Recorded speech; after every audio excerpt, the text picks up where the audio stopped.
Yo tout le monde, j'espère que vous allez bien. Moi ça va nickel, même si vous n'êtes pas demandé.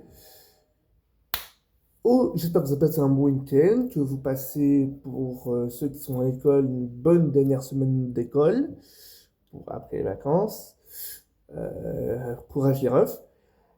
Aujourd'hui les refs, on se retrouve dans une nouvelle vidéo et ça fait un moment que on ne s'est pas fait une vidéo mythologie, juste vous et moi, tranquillou, car il y a eu les playbacks, il y a eu d'autres projets que je vous ai partagés aussi. Donc, je me suis dit qu'on a fait une vidéo mythologique. Et on va faire les naissances les plus incroyables de la mythologie grecque. Ensuite, on fera sur la vidéo aussi, sur les naissances chrétiennes, sur les naissances hindoues, égyptiennes, bref. Et merci à Henry Tran qui m'avait donné l'idée à faire ce concept avec les pires morts de l'histoire. Donc, accrochez-vous bien, car c'est parti. Notre premier voyage nous emmène dans les hauteurs de l'Olympe. On connaît tous Athéna. Athéna, la déesse au clair regard, comme disait Homère. Athéna, portratrice des héros, grande stratège de la stratégie guerrière. Athéna, fille préférée du roi des dieux. Mais savez-vous comment cette déesse éblouissante est venue au monde? Accrochez-vous, car c'est une histoire à tomber par terre.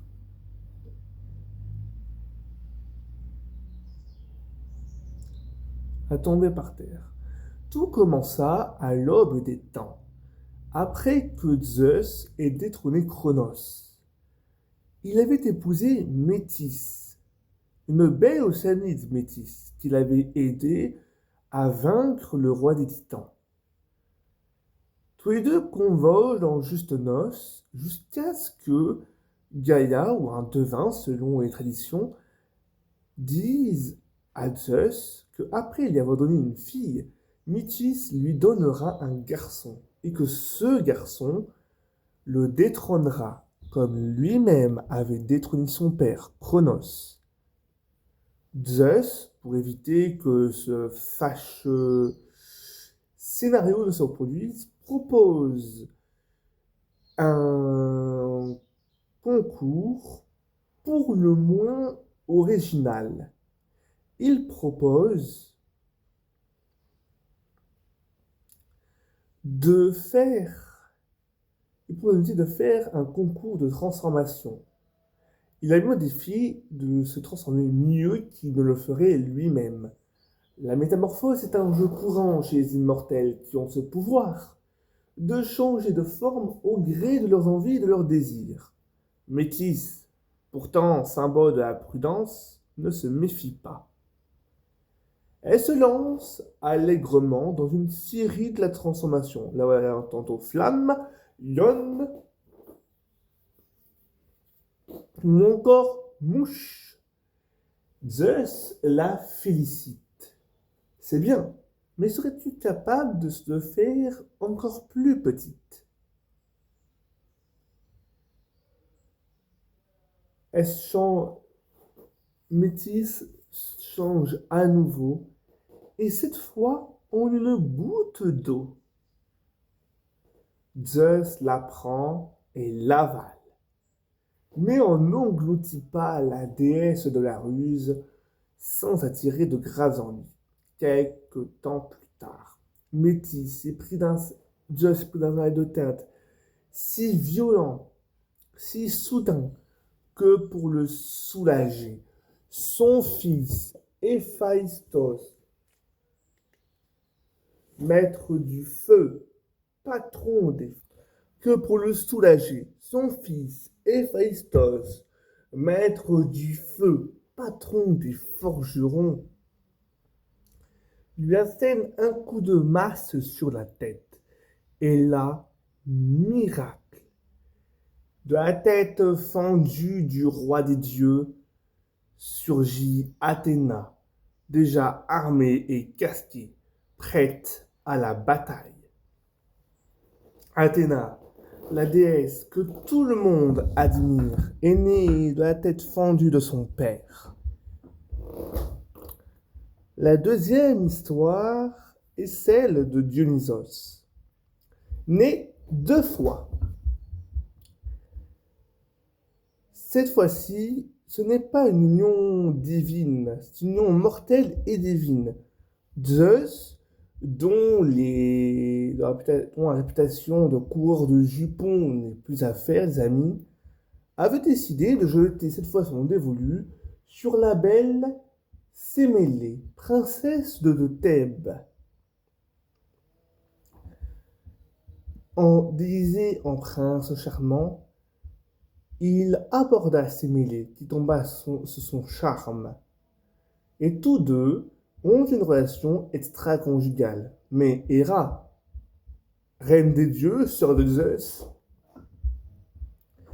déesse du mariage et de la jalousie rancunière, décide de s'en mêler.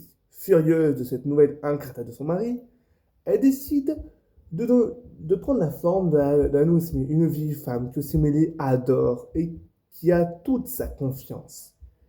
Elle lui dit: ton amant, es-tu sûr que c'est Zeus?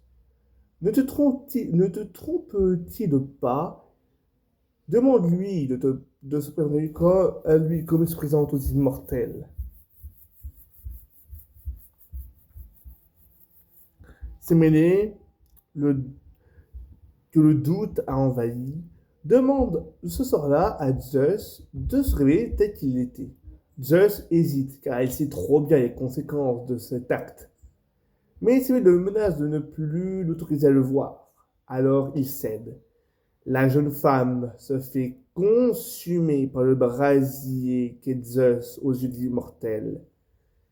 Zeus, par l'intermédiaire d'Hermès, recueillit l'enfant que portait Sémélé et le met dans sa cuisse. Quelques mois plus tard, l'enfant arrive à sa maturité et il sort de la cuisse. C'est Dionysos, né d'une naissance mortelle et divine. D'ailleurs, cette naissance donnera une expression très connue chez les Romains de l'Antiquité. Elle donnera une sortie de la cuisse de Jupiter. La troisième histoire que j'aimerais vous partager est l'histoire de la naissance d'Adonis. À ce moment-là, Mio, une princesse asiatique, avait couché avec son père et créé du coup un inceste. Le père voulut absolument tuer la jeune femme, non, c'est Mira, qui couchait avec son père et qui dut pour sa survie fuir parce que son père voulait la tuer. Elle supplia les dieux de la transformer en arbre. Et être en myrrhe. Et donnera la mie. Simplement, 9 mois plus tard, l'arbre se fendit et donna naissance à Adonis. Adonis, un merveilleux garçon qui s'attirera les convoitises des déesses olympiennes.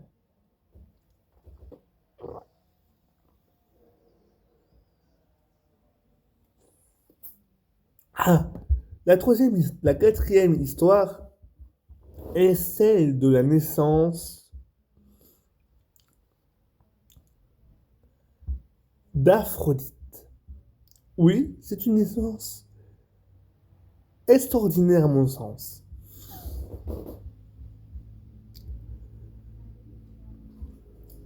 À l'époque, Cronos avait détrôné son père, Ouranos, et pris le pouvoir. Il jeta les parties génitales de son père dans la mer, littéralement. Et du sang d'Ouranos se mêlait à l'écume. Et cette écume que les Grecs appellent Aphros est née la plus belle des déesses, Aphrodite. Une naissance hors du commun pour une déesse hors du commun. Voilà, c'est tout pour cette vidéo, les amis. J'espère qu'elle vous aura plu. Si vous aimez cette vidéo, n'hésitez pas à liker, à vous abonner et à laisser un commentaire.